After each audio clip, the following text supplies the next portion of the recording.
Ancestral greetings, one and all. Thank you so much for just taking the time to tune in. I mean, this is quite exciting for me because I've got a dear friend of mine, Langston Kahn, who'll be joining us today. So that's pretty amazing because I've always wanted to kind of do something with him, and the opportunity presented itself. So he's going to be joining in a bit, and we're just going to be talking pretty much today about. Oh, he's on, but he's not. I think you must just ask to become a guest, Langston. I see you, but I don't think that you've joined in as yet. Anyway, so I just wanted to tell you guys what this series is about. For me, it's like I've been wanting to share some of the lessons that we've had and some of the experiences, basically, in this ancestral journey. And I'm excited to have Langston join us today. I hope that more of you will pitch in. And if not, check out the recording afterwards. So let me just welcome him in. Go. It's going to take a little bit of time, but yeah. So I hope you guys had a good day. And like I said, I'm so excited to have Langston with me. Langston! Hey, Lisa. How are you? Good to see you. Good to see you too, man. Good to see you too. How are you doing though? It's been so long since we last spoke. I think the last time we were together was when I came down to the States. Yeah, when you were here, we went on that big hike. Yeah! Staying with the mountain spirits. Yeah, that was fun. That was so much fun, man. And how far are you with your process now? Are you even allowed to be on this call? Last time I Yes, couldn't even take pictures with you. yes, technically I am because the Orisha do not mess with your livelihood and your work. So as this is part of my work, talking to beautiful people like you, I can be on lives and Zoom calls every now and then, for classes and stuff. But I'm Ah, not that's like so cool. posting pictures on social media and stuff like that. That's so cool. So let me just tell people a little bit about how we met and stuff like that. So Langston and I have been working together and walking together, I guess, on this incredible platform called Ancestral Medicine, which is all about ancestral healing and helping people to kind of step into alignment with their ancestors. So it's an ancestral healing process that takes part, and we talk people through or journey with people to meet their ancestors and do some healing work. And it's been amazing because I remember Langston was one of my mentors, quote unquote, who was helping me out in my qualification process. So, and then we just developed a good relationship and we kept in contact and stuff like that. And I saw him when I was in the States for the first time, and it was just incredible just to meet his energy and just to be with him in person. So yeah, that's Langston. Obviously, there's a whole lot I could say, but for me, I always like it when people introduce themselves. It just makes so much more sense. Yeah, So absolutely. It's yeah, I remember that first time we talked after the sort of mentorship period was over, and I think we just talked for like 2 hours or something, just about because we had a lot to share about different experiences of both indigenous traditions and also yeah, contemporary shamanic practice, and then ancestral healing being the thread that sort of ties all of that together. So I'm really happy to be here. I'm a shamanic practitioner as well, though I have more and more of a fraught relationship with that phrase and that word, but I'm figuring it out as we all are. yeah, The core of my practice is a contemporary tradition of healing that's really about how do we as contemporary people, many of us, I know you don't share this experience, Lisa, but many of us, especially in the United States and much of the Western world, for lack of a better word, didn't get anything like a culturally sanctioned initiation into adulthood. We're not yeah, supporting sort of dropping our family of origin baggage, stepping back into that relationship with the ancestors and the land, and elders helping us to remember our purpose and what we're actually here to do. And so a lot of my tradition is about how do we as contemporary people from what you might call that broken path where our culture has failed to tend those thresholds for us of birth, of initiation, of eldership and death. How do yeah, we do that for ourselves? How do we not wait for our culture to heal, but just start in community working to figure out how we go back to the spirits like the original first spirit workers did and ask, how do we do this now as the people we are in a real way that has traction so that we can become true elders that can show up for the next generations and they don't have to follow the same lonely journeys that we do now in a culture where so many of these traditions and lineages have been broken and lost. Yeah, yeah. And indeed, there's so much that has been broken and lost. I mean, even from here, by the way, I mean, so the interesting thing about one of our conversations we had was about, I come from a background where, ancestral reverence is the norm, so we've got a lot of ceremonies that we do quite often back home. And that's not to say that, we're deeply connected, but it's things that we've done. Everybody does it, kind of a thing. So whenever there's a ceremony, the village comes together, or people, the community comes together, and things happen. But I also noticed that, like, there's a level at which you could go absolutely far deeper to understand the significance of all of these ceremonies and rituals. And those are some of the things that I think got lost along the way, especially for me, So I had to reclaim that. I knew that there were things that were happening. But I think over the past 2 years or so since my initiation, it's been so incredible to find these tools where you can actually understand, the ancestors in a way that I've never before. So it was interesting for me to go to the States and see the disconnect. I was like so shocked about that. And I came with this, and I remember having a conversation with you where I realized maybe it's arrogance as well, arrogant of me to come through and assume that everybody's at the same level because we call ourselves African. So how's your journey been, by the way, to reclaiming that, knowing that it's been lost along the way? Yes. So it's been really profound. And actually, so the tradition that and one of the lineages that I practice in is the lineage of the cycle of transformation. It's this contemporary tradition that was brought forward by a contemporary, person, Christina Pratt, just in the United States, going through a pretty serious shamanic initiation, what you might call like a mystical experience of an initiation where the spirit just sort of brought her to the point of death, and she had to, and insanity, and kind of she had to figure out how to interpret that, what the spirits were saying in a way that she could survive, in a way that she could rework her world. And in that process, it gave her a lot of these paths that I was talking about for how contemporary people can move to their own sort of initiation into adulthood experience. And so for me, that's like a 5-year training that now I teach as well. And so that experience I found actually helped me to approach people coming from more intact traditions in a way that they would sort of recognize the spontaneous initiations that I had gone through in that process. Not to Yeah. say in a way that we were coming from the same place exactly, or that I was on the same level as them, but there is a way that having to do all of that from scratch gave me an added level of resilience that allows me to embody these more ancestral ways of being in a place like New York City, where you're just bombarded by all this energy all the time, and people who aren't used to that might come and be like, whoa, what is this? How do you live here? Like, how do you do this? So in a way, I feel like it's almost like this inoculation. If you think of like much of modernity and sort of this energy of separation from the land, from Yeah. earth, from each other as this kind of mind virus, I feel like there's a way that having to reclaim these traditions in the heart of the problem is a good inoculation to be less vulnerable to some of the seductions of those issues. You speak about the heart of the problem. I mean, I guess, what is the heart of the problem from a contemporary, quote unquote, I'll use your word, perspective? Yeah. Well, I'll say that comes from, so one of the things I had the honor of receiving a few divinations while I was still alive from Malidoma Somé that were each very profound Wow. for me. And in one of them, he was specifically talking about how I was sent like to be in the concrete jungle at the heart of the problem, bringing the wisdom of the most ancient ancestors there. And he was like, you'll never Yeah. be off in some idyllic retreat center somewhere. I was like, okay, that's allowed. The time I was really wrestling my relationship with being in New York City.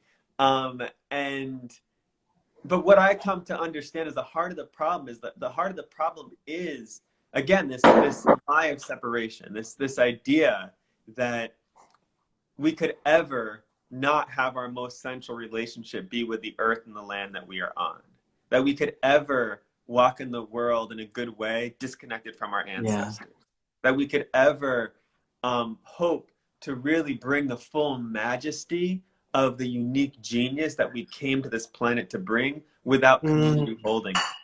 like all of these lies that modernity tells us, with this sort of rugged individualism, with this intense competition, with this focus on just the small love of like the sort of nuclear family unit idea invented in the 50s, you know, by marketing Yeah. teams. Like all of those are these subtle lies that become a foundation that we don't even realize is shaping our whole engagement with what's possible in our life. So for me, that's that. I feel like I love New York so much. It's such a diverse place of intersection. It's like the great crossroads of the world to me in some ways, or one Yeah. of the great crossroads of the world. And yet it also is such a embodiment of that, all of those disconnects, and just like, you know, layers and layers of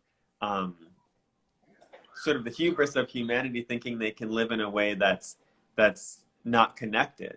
And the other thing that makes me think of is Tyson Yunkaporta in this incredible book Sand Talk that he writes, How Indigenous Thinking Can Save the World, I think is the title of the book. Yeah. He talks a lot about how cities, when you look at the great cities, what they leave behind is always a desert if enough time passes, because there's this sucking in of resources without any giving back to the land and the environment. And so it's like this churning consumption of resources without being in a restorative, regenerative relationship with the land. And we just know that doesn't work. It doesn't work when we center human needs. But when we center the needs of the land, then everyone benefits. So that's what I mean when I say the heart of the problem. Yeah, yeah, that's beautiful, man. It's so beautiful. And for me, I remember when I was going to the States, I mean, I spent about 2 months outside, and I was doing some ancestral work, and I'd been sent there by my ancestor to kind of, you know, share the message of Ubuntu to a large degree. And I remember the first few days when I landed, and this for me would describe the heart of the problem for me, is I got so sick because I'm an empath as well, so I pick up on the energy. And I remember just feeling so much pain. And this pain was obviously symbolic or in line with the spaces and the places that I was walking within, you know, seeing people so disconnected from who and what they are, walking around and just seeing so much that's wrong, man. It's like, especially with the African American community, I was like so cut deeply that, you know, there's just this big disconnect. And people are struggling to find an identity, you know, and I think that's a global thing at the current moment. So I think all around the world, we are trying to find ourselves as well as our ancestral lineages, one way or the other, through dreams, through weird experiences. A lot of us are being called back. So how do you deal with that on a daily basis? I mean, you've got a lot of tools. I know that. I mean, you're a shaman, you're this and that. And so what are some of the tools that you've used over the years that have helped you to kind of, you know, balance and find alignment? Yeah, what's in my box of this and that? Your medicine bag. What's in your medicine bag? Yeah. The old medicine hardware store. Yeah.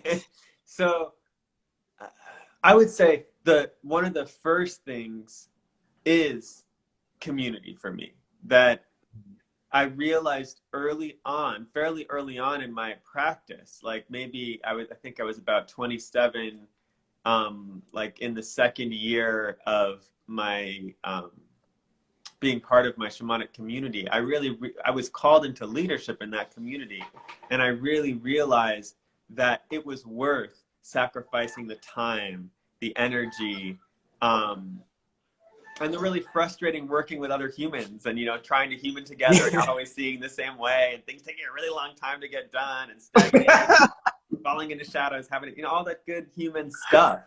That being in that composting and rebirthing process together in community anchored me in everything else that I did.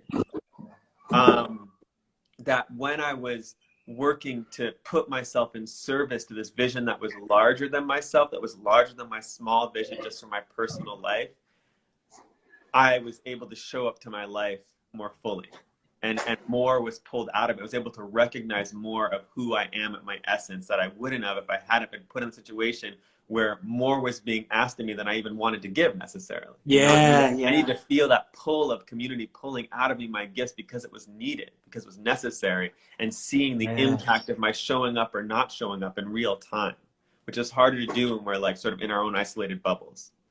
So community is one way, but then also within that, the skills for maintaining sustainable community. So one of the core things I practice is the deep liberation process, which is really about how do we engage sort of a basic energy body skills in terms of grounding, healthy boundaries, you know, congruent boundary language with our actions, and Yeah. a strong connection to our central channel. And then how do we learn a process of sort of fractal self-inquiry that allows us to somatically track energies inside of our body and show Yes. up for the selves that made choices to survive when we were younger that aren't in alignment with who we want to be as an adult. So in community, rather than getting upset by someone and projecting out our triggers onto others and blaming them, we have skills to unpack those triggers as gifts from life that are like soul and life are conspiring to bring to us and learn, and then track them into our bodies and show up for those selves so they can release the old survival mechanisms of the past. Like, I learned to always silence myself to receive love and just be open and listening, accepting to others. Like, learning how to show up for that self and learn to silence their voice so they feel safe to express their full range of emotions and expression, and we can retrieve that power that they carry, that authentic love that they carry, that part of our heart that they carry that's been trapped in that old coping mechanism. Yeah, yeah. Mm, That's so interesting. I mean, for me, I think it's community has always been the most important thing. I mean, I remember as I was starting off in my journey, I was so lucky to have found people that were family. You know, community becomes like your family, and they hold you in ways that you've never been held before, and they help you to grow in ways that you've never grown before. But the most fascinating thing is also for me, the understanding and the accountability of the role within community that you have to play too, you know, because you serve, serve, serve. In other words, you run around for the community and do whatever is needed for the community. And then there'll come a day where now you have to lead community, quote unquote, at times too, you know, and that's by stepping up with your gift or whatever that might be. Or, you know, for me, that's been my journey. It's just learning to hold space for my elders at times as well, but also the roles that I've played have shifted so drastically over the years because community is the only space where I could literally feel free, feel so free. And it's so beautiful to actually have also started a community. We call it the Ubuntu Circle Group. And it's fascinating just to read the thread every single morning of people who are awakening, but also seeking guidance to a certain degree. And peer-based learnership is the best thing ever. And I mean, we've got this beautiful group called the Sangha, where the whole idea is that the era of one is done. We are now living in an era where each one forms a part of the community, and we all look to each other and we all serve each other in a way that is helpful for the community to grow. You know, it's no good for you to just leech off the community. You have to step up.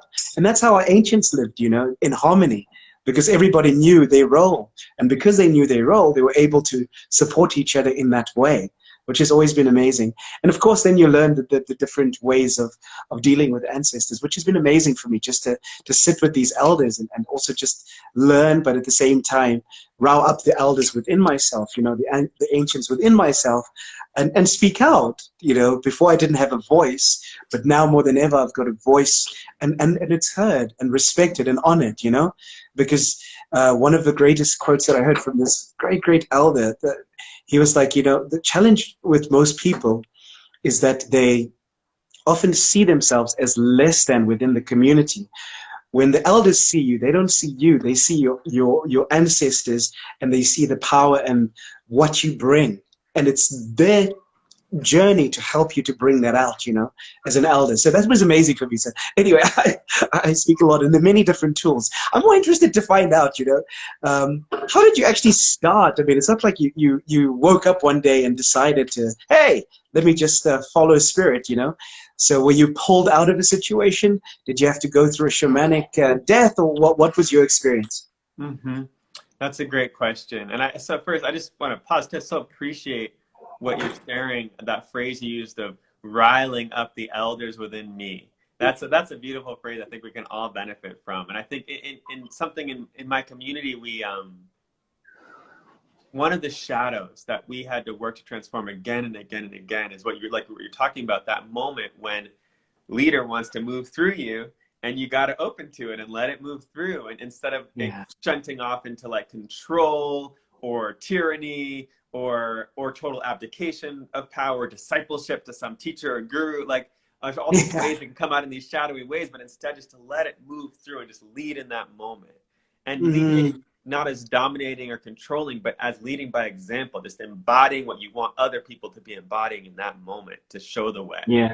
And I feel that from you so frequently in that path of speaking as a young person who is also carrying this wisdom of the elders and embodying that eldership in all that you do. Yeah. You know, so I appreciate that from you. Thank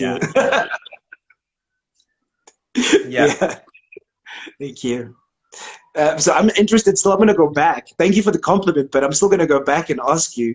I mean, you know, a lot of people are struggling in the sense that, like, we live these lives and all of a sudden things change so drastically, and we kind of, I'll use this word very lightly, we're forced to follow a path that we know nothing about. I'd like to find out about your path and how you got into this. You know, was there a near-death experience, or how did that come about? Yes, many deaths. When I go back to like the beginning, I mean, it's funny because I feel the deeper you sort of spiral down in on your path, learning the sort of the same lessons at different levels again and again and again, the more you see it all as one long trajectory. You know? But like it doesn't feel so broken up. But when I was little, I was that kid who was just talking to invisible people. You know, my parents would find me all the time talking to invisible people. And some of those are the helping spirits I work with today. Like some of them I know because of things I told my parents. Those are the same spirits I work with today, without me remembering who they were at the time. But then later things my parents told me confirming things. And so that's just, they've always been there. And I think that's something for all of us to remember, that in my belief, in my experience, even those of us who have no practice, in my cosmology, I believe we all have guides and helping spirits who are there with us. And we're not always told that we can reach out to them. And because they want to honor our boundaries, they're not going to just swoop in all the time and save us. Maybe sometimes when we're younger, they will, but mostly it's about us not being taught to call them in, but they're there, they're waiting, they're wanting our support, and they're wanting to support us. But so after, you know, because of our contemporary culture, at least the contemporary culture I grew up in New York and then in New Jersey, all of that was kind of trained out of me. The only way that I preserved that connection to spirit was through fantasy books. And a lot of that was also a coping mechanism. Like I was pretty traumatized and for a number of different reasons, but my way of sort of escaping the pain I was in emotionally that I didn't really have the tools or skills to engage with, or some of like the racism I experienced, homophobia I was experiencing, was to just read all the time, always carry around, you know, 3 or 4 books of me and just be reading and escaping to these fantasy worlds. And in a way, they also kept alive in me that engagement with spirit, and that respect for the invisible world, even though I didn't know that it was like true, like something in my heart said like, this is important to me, this matters to me.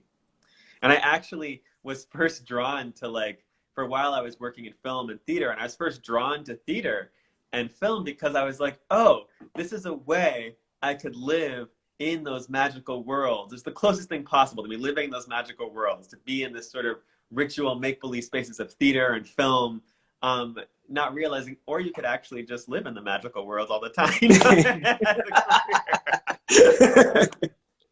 Yeah. Of course, that the world we're in is the magical world. There's not some other world to escape to. But when we don't divorce spirit from reality.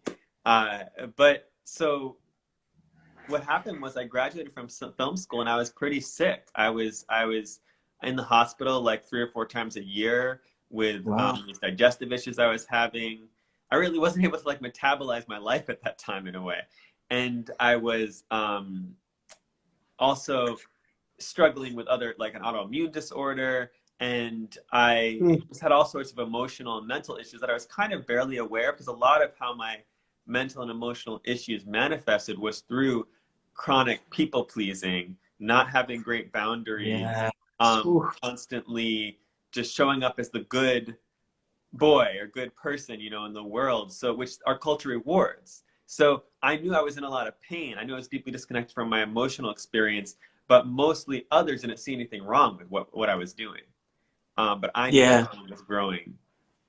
So I ended up, you know, trying to tell the sort of condensed version of this story. We could be here for another few hours, but long story short, I started practicing with a spiritual teacher at the time who really started helping me to align with the cycles of the year. And we started doing sort of psychic opening work.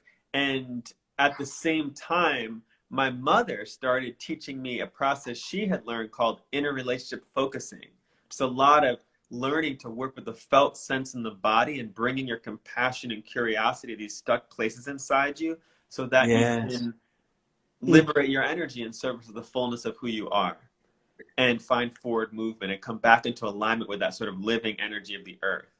And so those two things in concert, this psychic opening and ritual work I was doing really rigorously, and this deep inner work I was doing, something said to the spirit world, okay, he's ready. Let's go. Let's go. And it pounced on me. And I started being, and I remember having a divination with a Sangoma around this time. And he shared with me that I was in this whirlwind, that there's lots of things being lifted up and tossed away and lots of other things coming in. And, and I felt that. Boy, I know it too well. Sorry, what'd you say? No, I know that too well. Sorry, Yes. continue. Yes, you know the whirlwind well, yes. And so I would be, people would come up on the street, hand me objects, like a medicine object that I'd seen in a dream the night before. I would be in a ceremony with a Lakota elder, and he would hand me this sort of eagle's wing that someone would see me holding it and say, you need to have this because I saw how you held that eagle's wing. And then there was just experience after experience. And then finally it culminated in this dream I had where one of my primary helping spirits showed up to me, who I didn't consciously know at that time. And it was covered in parasites. And they were falling up onto me and kind of biting me and harming me. And I was troubled by this. But in the dream, one of my teachers was next to me. And so I turned to her and I said, can I tell this thing to go away? Like, first I said, is this my animal helping spirit? She said yes in the dream. I was like, okay, can I tell it to go away? Because it's annoying me. It's like covered in these parasites and hurting me. They're biting me. And I said, yes, but ask its name first. And so it gave me its name and then it left. And I woke up and I remembered every detail and I knew it wasn't a normal dream. And I knew, so I went with a group of people I was practicing with at the time to journey to that animal and see what's going on. Why is Langston's animal helping spirit covered in parasites? What's wrong with it? Do we need to help it? Like, what needs to happen? And the spirit was sort of like a trickstery spirit. And in a good way, that kind of trickster helps you to extricate yourself from the traps you set with your own mind. And they told me, you're the problem. Like, they just laughed at me. Like, you're here asking what I need help. You're the problem. I'm just showing you the problem you have. You're covered in these parasitic energies. You're like bound, your energy's bound up. It's not flowing. You need help. And so that led me on a path to go receive a session from a shamanic practitioner, because I started to see the sort of spiritual roots of some of the physical issues I was dealing with that doctors couldn't treat. And then after that first experience with one shaman, that ultimately led me to Christina, who's one of my primary teachers today, and colleagues who I work with regularly. And she really was able to show me these energetic structures that had formed in my energy body over time because of the gifts that I had, combined with the trauma that I had, that were turning really problematic because I didn't have anyone to guide me in that process. And so she was able to extricate me from these patterns. But she said, unlike usually when I do an energetic extraction where I can transform them for the person, for you, these have to be transformed by you. So it sent me into this kind of like spirit boot camp where I was working over the course of a year to transform these patterns that were really choking out my life force energy and really causing serious physical issues for myself. And over the course of that year of working through that, I finally was sure I had fixed it. I had done it. I did this. I culminated in this like big ritual at a river in the Catskill Mountains. I had written out all these patterns and all I had learned wow. from them and put them, energetically fed them. And then I was like burning them up and putting the ashes in this river. And I pulled the tarot card and I got the Seven of Pentacles, which is this farmer staring at this pile of vines. So I just screamed in annoyance. Like, it was so horrific. That these vines were still, so I didn't tell you that was important context of the story, is that part of how this pattern manifested is these black vines coming out of my root and sort of, I was using them instead of boundaries and sort of shape-shifting in that sort of people-pleasing energy I was talking about. But they were guided by my real gift of empathy. So they weren't very noticeable because it wasn't like I was being fake. It was like I was instantly shapeshifting to become the version of me that would most bolster up how that person saw themselves in the moment, to prevent any conflict. So there's never that good, healthy, like rubbing together, friction, and then getting to know each other and figuring out how we could be together as two individuals. It was just instantly like shapeshifting into perfect harmony, which doesn't provide room for real intimacy. And so what I did is I realized I needed to undergo more serious support and study. So I entered into that 5-year process of the cycle of transformation. And within the first ritual, this fire ritual, we're just putting in the form of this mask, all of the stuff that was standing in the way of our authenticity at that time. I found these vines in the woods that felt like the energy of what I was trying to put on that fire. So I put them all over this mask. What? And I was dancing around the fire, embodying this energy I've been wrestling with for the last year. That was really almost like a life or death struggle in a way. And the shaman was behind me beating this drum. All my people, my community was chanting around me. There's this cohort that had just shown up to do this work together. We barely knew each other. And I threw that mask in the fire and I knew it was done. Oh, wow. And that's when I really learned both the necessity of shamanism in my life, that I needed these animist traditions. Like, I've already been learning that over the course of the year because it was a wild adventure. But also the necessity of community, that I needed a container of community that was bigger than the container of my family of origin, where a lot of these patterns started, so I could actually be safely held to drop these patterns. Yes. And so that ultimately led so much of my trajectory of devoting so much of my time and energy to community, because I had the spirit, engineered it perfectly for me to have this visceral experience that some healing is only possible in community. Yes. I love that so much. I mean, I'll share with you my journey, which has really been interesting. It's not as dramatic as yours. There's no vines or any creepy things. But so I've always been spiritual myself, to be honest with you, in the sense that I've always been curious about the other side. I've always wanted to find out about, what happens when we die. So these are questions that were always plaguing me as I was growing up. And so I studied shamanism as well under the foundation of shamanic studies. And it was the most incredible thing, because then I got to really understand the process. And this was a volunteer basis. It was so interesting for me because I loved travel, and I still do. And spiritual travel was a thing for me. I always wanted to go somewhere and not just necessarily have fun, quote unquote, but also do some spirit work where I would deepen my understanding. And I'm learning more and more about that now, and why it's happening to me and why it happened to me back then. It's my ancestors just guiding me on the path. And that's the funny thing for me. It's always been like the trickster energy, where the ancestors were like, let's capture him with what he loves. So travel was one of them, where they would say, okay, just do this course. And I do this course and I deepen my understanding. And I love film as well, and I love film. So one day, somehow this bright spark of Lita, thinking that it's all Lita, was like, why don't I go home and film my grandparents and ask them who I am and where I come from, And I'm like, Okay, it sounds like fun. So, 2016, a couple of mates of mine did a long trek from Joburg all the way to the Eastern Cape, and we sat down with all of my mother's side, my father's side. We spoke to the elders and trying to find answers. Like, so who are we, and what are our clan names? What are the animal totems that we carry? What are the significance of ritual? What are the rituals? What are the rites of passages?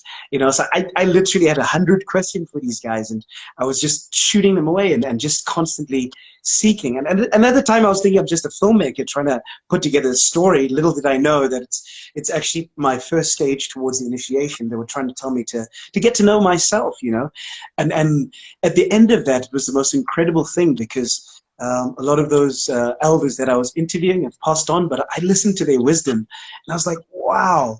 So I was tricked as a filmmaker to thinking I'm just going to make a nice film, it's going to win many awards, and it's going to be great. But in essence, what my ancestors were saying, let's lay the foundation for you to start deepening before we take you down the rabbit hole.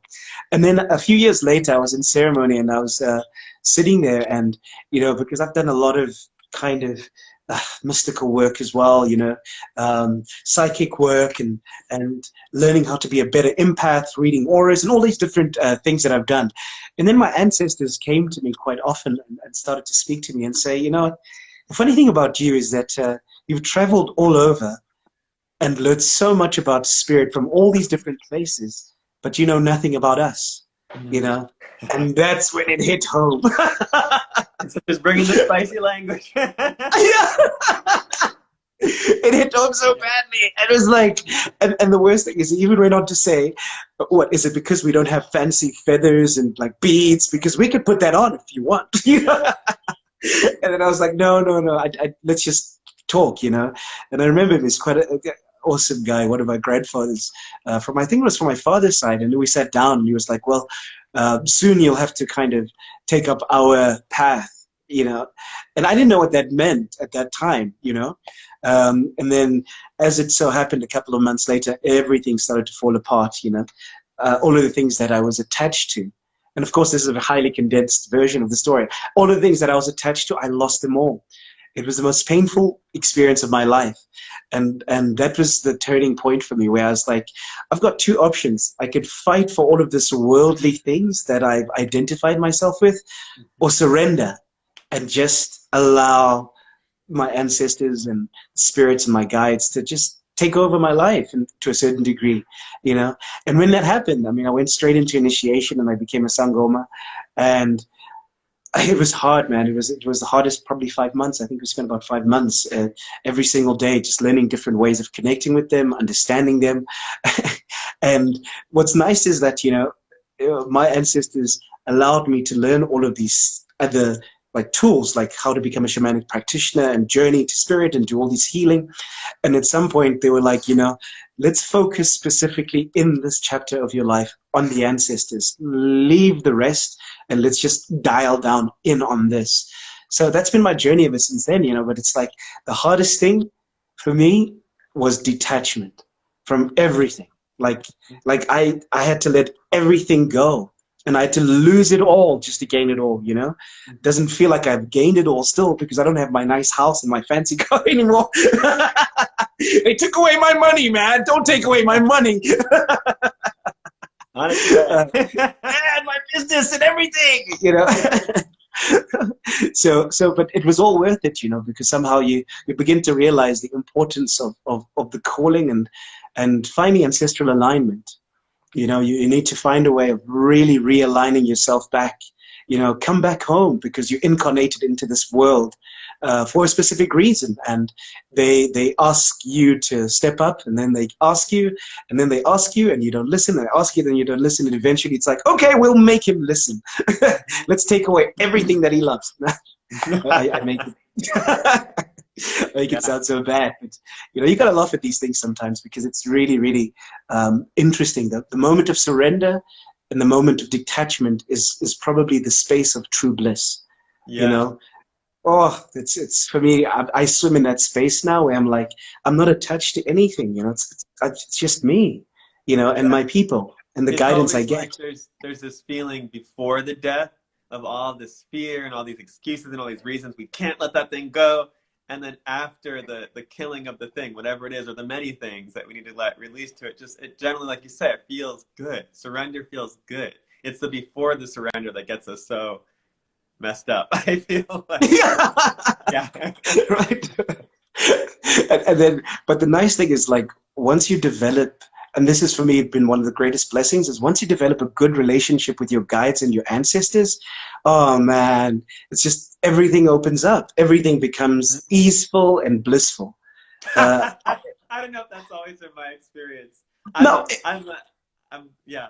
You're sorry. okay, let me justify it. Let me justify Yeah, it. justify it. Easeful in the sense that, um, you understand things now and you approach it Yeah. from a different lens and perspective, and you've got allies. Yes. You've got allies that can help you through whatever it is that you're going through, Yes. and you work together collaboratively, because there's two things, right? There's the ancestral traumas that you need to clear up, but there's also your personal traumas, and sometimes they won't help you through that because you need to walk that journey alone, but they'll stand there. And for me, it's always been, just as I'm about to fall, they catch me and they say, but remember, we've given you the tools and we've told you how to do this. So it's a big moment of remembrance for me. Every time I'm about to fall over, they catch me all over again, which is why I say it's easeful now, whereas before it was just like, what's going on? I'm all alone. I'm in the dark. I don't know what's going on. And I'm not saying that I don't feel like that at times, but I know that at any point in time, I can just call upon my people and just get greater clarity.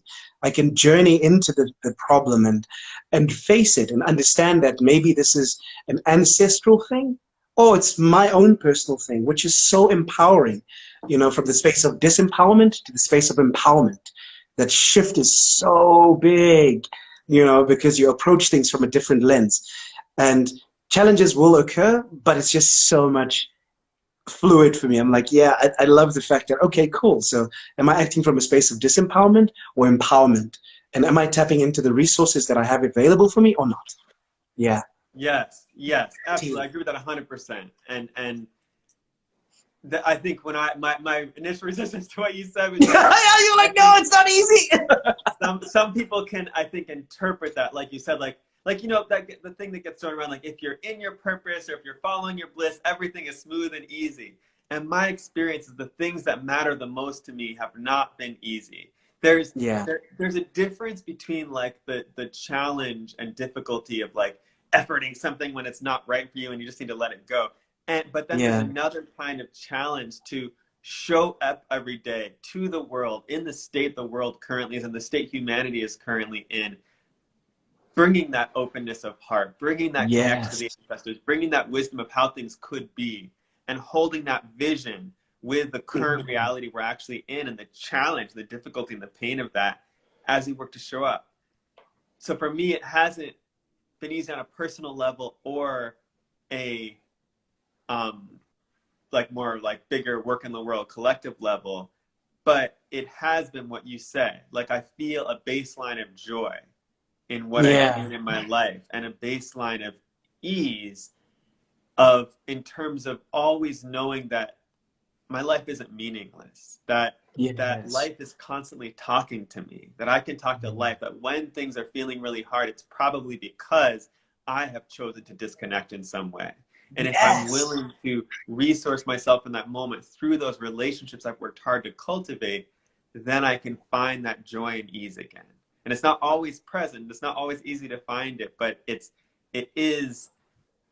I have a new trust that it is there somewhere, and that it's meant to be the norm. And so if I'm not feeling that, there's something off that I need to remediate in some way. And so that feels real and like a big shift that's come out of that deep relationship I've cultivated with my people. Yes. And that's exactly what I'm saying. I mean, it's just, for me, it's such a beautiful relationship. I mean, I love my people love me, because we've just gone through such intense times that our relationship has shifted dramatically. Life will happen. I love one of my favorite quotes is, don't pray for things to become easier. Pray to become stronger, wiser, and more bold and courageous in your approach towards life, because life happens. Life will continue to happen. But your approach to life and your perspective on life is what will shift your reality, you know, and that's how I've seen it. You know, I see things very differently to most people because I'm like, I can check in at any moment. You know, that's the coolest thing. It's like to be able to sit down and check in, and also important to express this, to fall back on community, you know, to sit down and say, okay, guys, this is too much for me to deal with. And no spiritual talk will be able to help me out. Let me go to the community, to the elders within my community, and then they pull me out. So the support system and the structures are there, you know, and so it's imperative that you build your world around a community that will support you, and then develop the right tools to be able to walk a path that you're destined for with the right tools that can help you to shift your perspective, transform and transcend situations. Yeah? Absolutely. Yeah. And I think what you said, it's important that you build the right community around you. What I'm hearing in that too, it's not just the human community we've been talking about, but that spirit community, and not even just human ancestors. For me, an essential part of my community right now and the place where I live is the Hudson River. You know, Yeah. being able to go when I run, to stop at that river, to sing some songs to the river, maybe make some offerings, and then just listen and bring real questions that are on my heart, like that really matter to me, that are upsetting me, that are challenging me right now, to bring that, to let that challenge not be a reason to disconnect and isolate and fall into aloneness, but to actually let it crack open my heart and then share that cracking open with the Yeah. water, with the land where I am. That's been a direct source of greater ease in my life, exactly like you're talking about right now. There's this Yeah. way that, like, I was really struggling in a conflict with a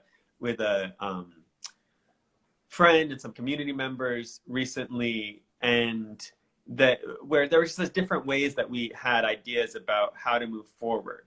And so I asked the river about flow.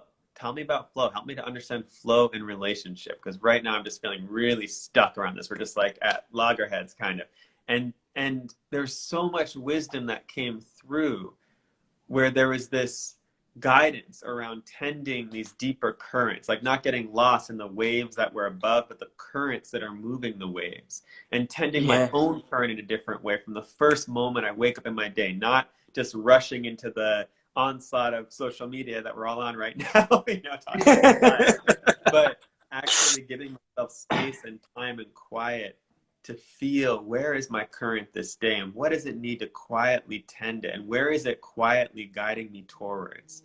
And then as that current builds and gets stronger, then being able to maybe touch into conversations with friends or moving into social media, consciously tending my own current within that, so my current isn't being lost and diffused in that larger current of many that social media is. That's not neutral in any way too. Yeah. Um, Yeah. Yeah.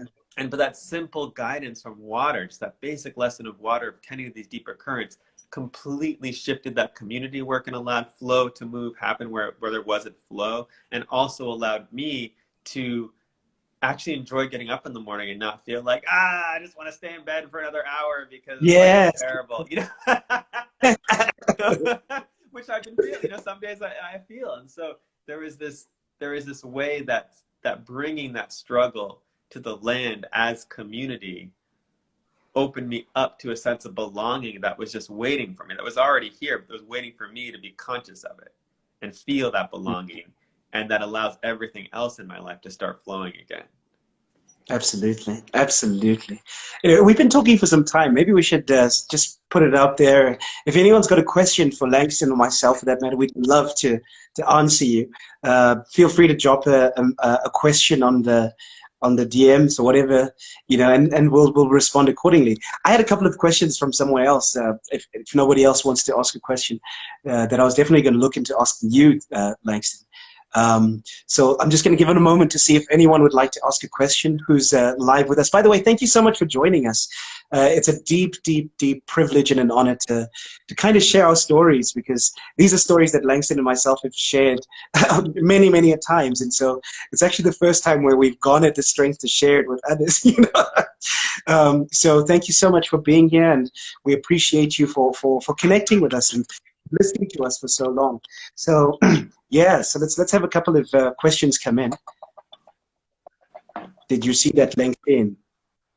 Yes, so I see Ugba asked for Langston, how do you tend to yourself as you offer your healing practices to others?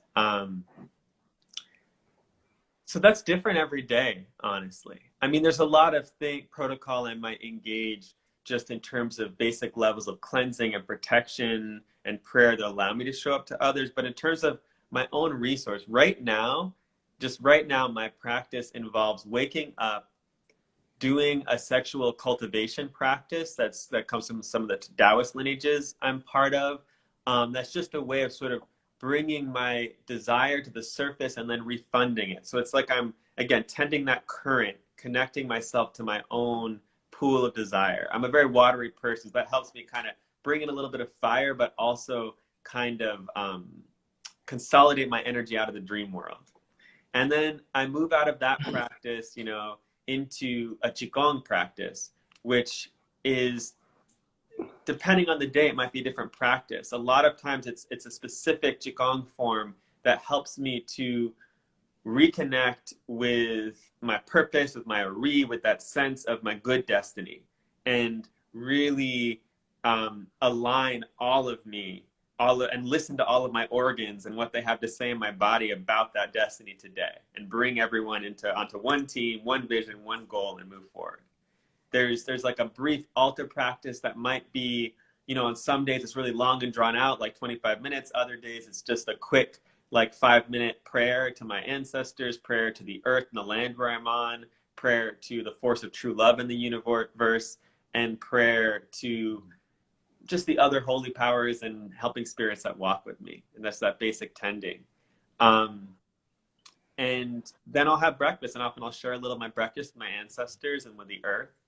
And on some days I'll go running sort of right after that morning practice, just to get my lungs opening, get my blood and my heart pumping, sweating. That then allows me to show up to my healing practice, where I'm lying horizontally, you know, drumming, talking to invisible people for long periods of time.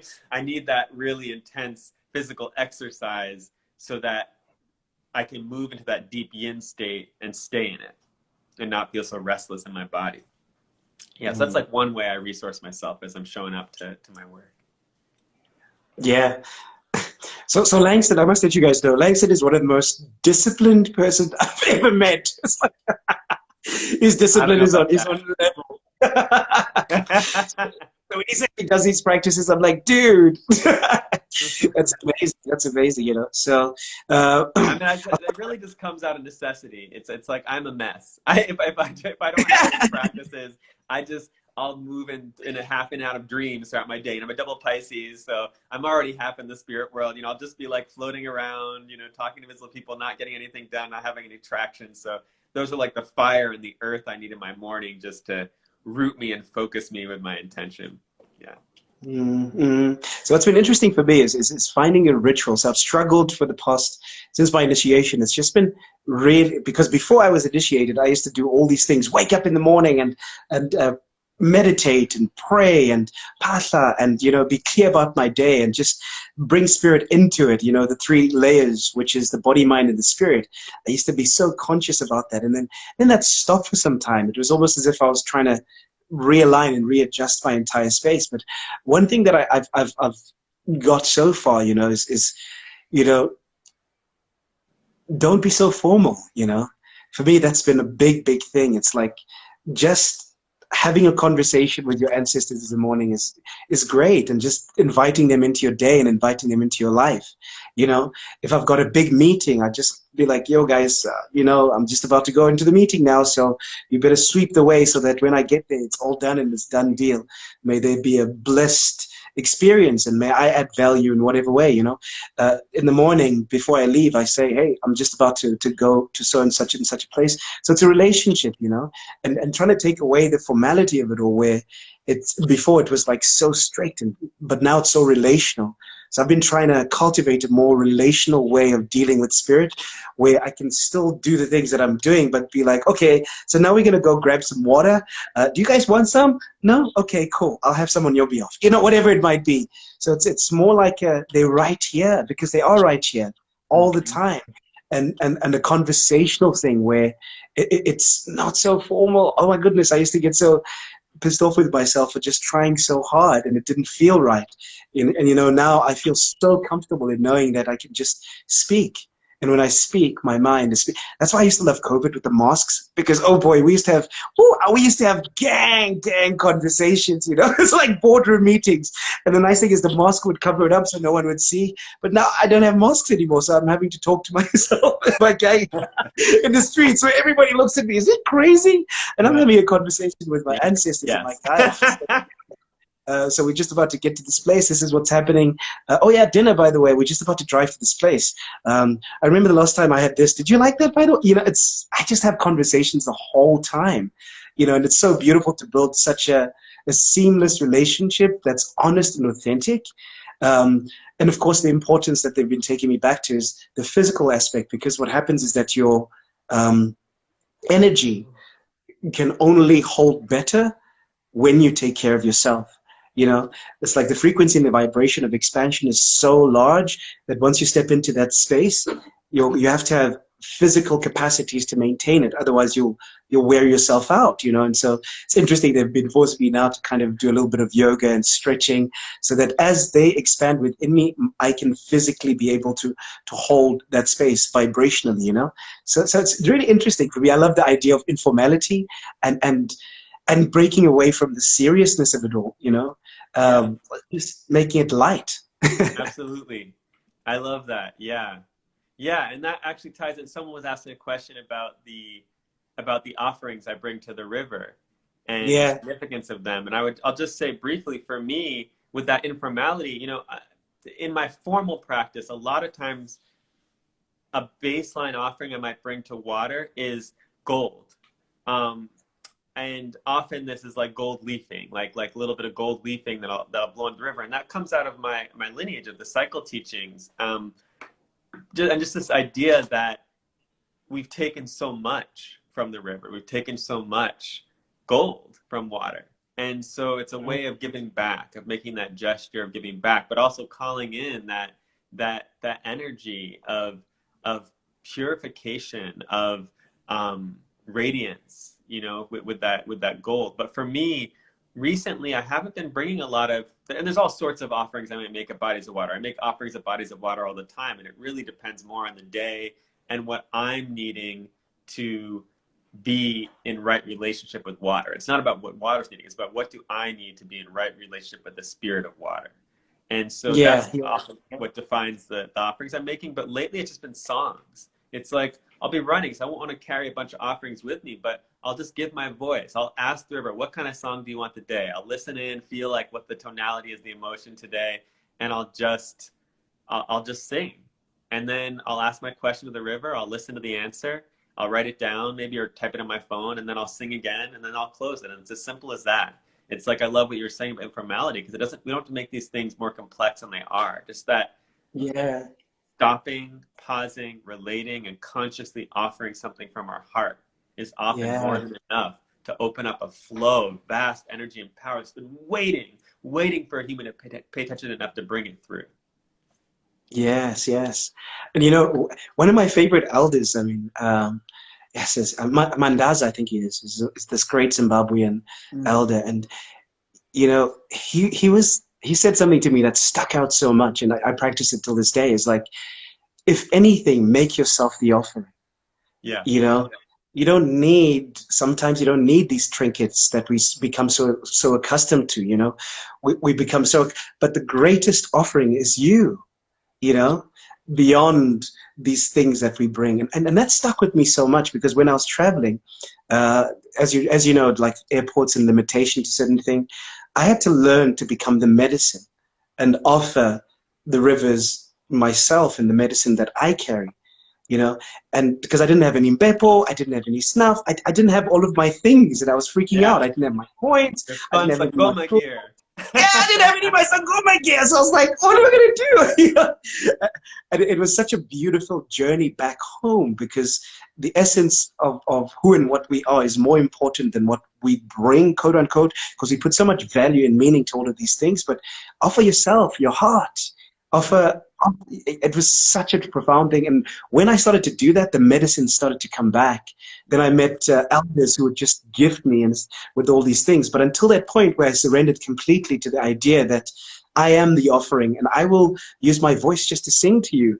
I will pick up the water and splash it on my face, or I will just stand there and meditate and just look at the grass and just pick up the grass and rub it in my hand, whatever it is, you know, not necessarily bringing something, but bringing myself and listening was the most profoundest thing. Those elders brought me so much medicines in the States when I was traveling. It was the most craziest thing. I was like, wow, I had an eagle feather, I had grass, I had San Pedro, I had so much stuff, you know, and I had Yeah. nothing when I came. But the lesson Yeah. was, you are the medicine.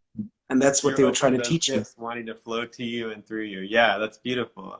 I love Yeah. too that idea. I mean, I feel like it's a dynamic tension we want to hold, especially as contemporary practitioners, of on one hand not getting stuck in routine and a fixation on all our pretty objects and tools and the certain Yeah, martial yeah, arts because they're using. cool, right? But we can go the opposite way too. Like I find, especially when new ancestral healing clients I work with that haven't had a lot of familiarity with different spiritual traditions, they, if I invite them to tune into their ancestors for an offering, they often will get things that are not physical offerings. They're gestures or actions, which is fine and wonderful. But when I notice that always being the answer and never the physical offering, I realize it's because our cultural lens is so blind, or contemporary Western cultural Yeah, lens is so blind to the importance of physical offerings, that they have like these filters on where they can't actually even receive when their ancestors want something physical. So we have to then talk yeah, about like, what are offerings? How do we make them? What is the alchemical process of like giving something hotter, or giving something cooler, of like feeling into what you need to be in balance with that energy. And so I love what you're saying, that sometimes we can get too caught in the protocol. This is how we do things, and all the intimacy gets drained out of the process. Other times we mm, can get too caught in just showing up and not taking the time and forethought or divination to figure out the physical, and then all the yeah, intimacy goes out. So like the commonality is, how do we increase intimacy in these relationships with spirit? Because yeah, in shamanism and in animism and all, cross-cultural earth-based traditions, all power comes from intimacy. So yeah, that's the question I always hold in these tending these relationships is, what is the next step to deepen intimacy with this energy I'm relating to? Because we're already in relationship. So the more I can be in intimacy in that relationship and showing up to that relationship in a good way, the more that energy that's wanting to flow through me can flow through me in the world. The more true love can flow between us, and the more I can share my gifts with the world, because that's often how true love expresses through us, in the form of our gifts being shared with others.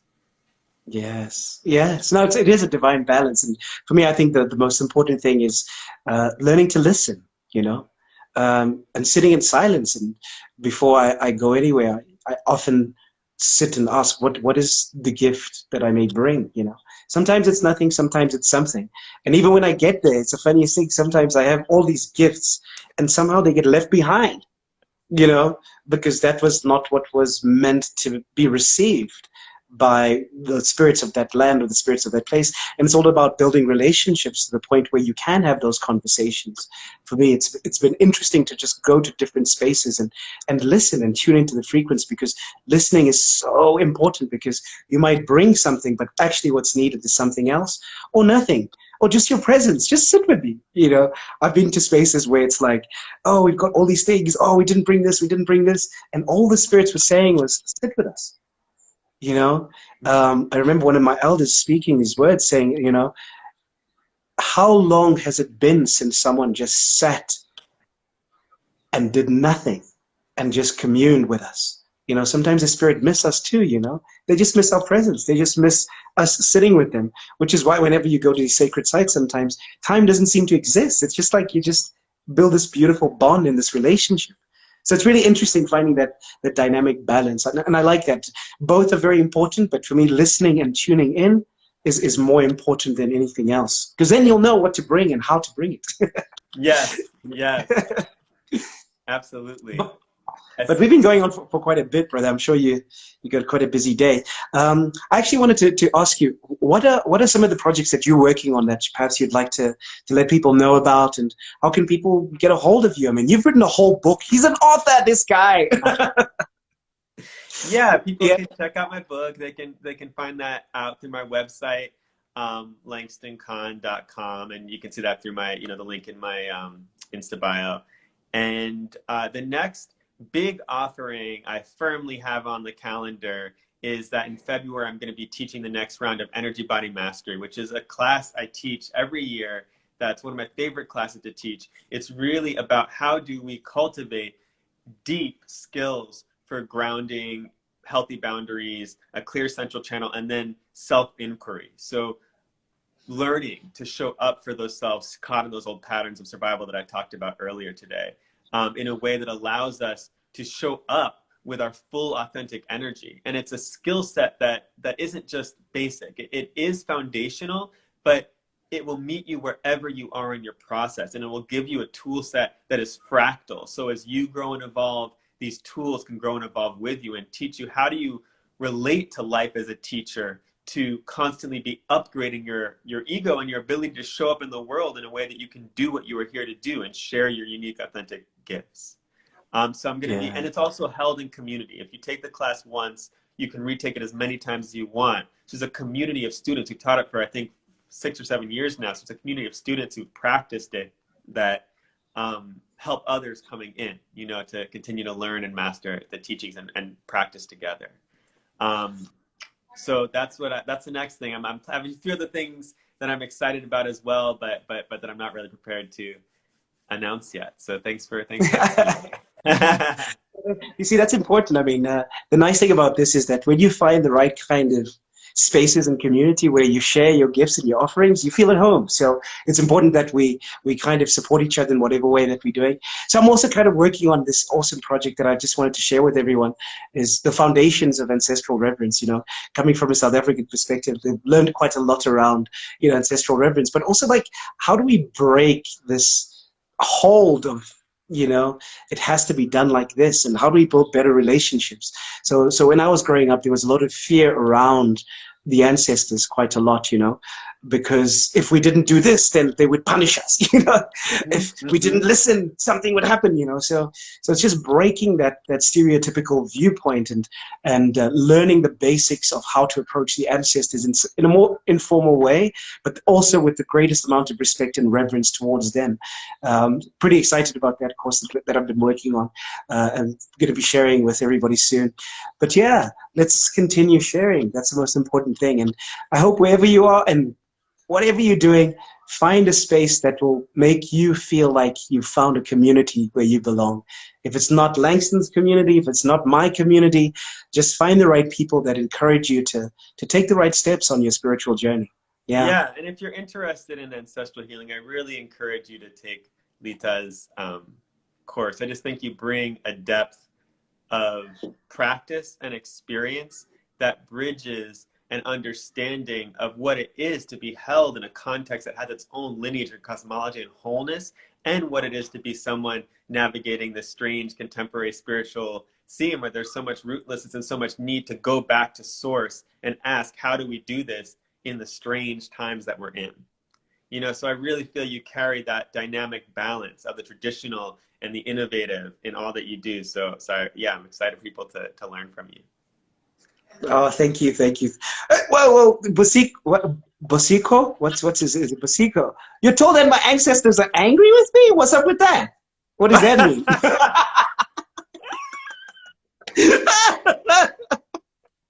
I'm like, yo, dude, what are you talking about? Good joke. No, anyway, no, but we're gonna wrap up in a bit. It was a good laugh. You see, I always like to find a good balance, but it must be fun, guys. Let's find ways of somehow communing in a fun way with our ancestors and with the spirit guides. You know, let's create less seriousness around it, so that it's something you look forward to. You know, there's nothing better than waking up in the morning, thinking of your dreams and thinking of how to connect with your ancestors and your guides, you know? So yeah, that's it for me. And Langston, do you have any last words before we sign out? Maybe I'll just say a prayer, a brief prayer. So, thanks for everyone listening to us. Yeah, for so long. Yeah, people brought, yeah. So I just want to say a prayer. I call out to you, ancestor helping spirits, you who hold all that is good and true and beautiful in our collective shared lineages. We honor you. We call out to you. We ask for your help. We ask for your guidance.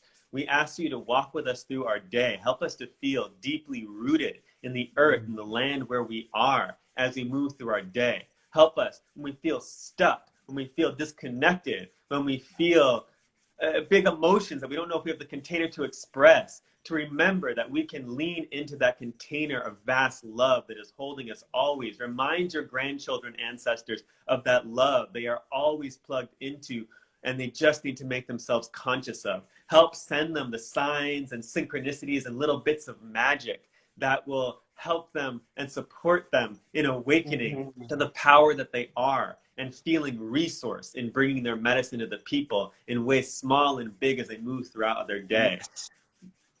The people are struggling, ancestors. The people are divided. The people are sick. The people are having a lot of challenges right now.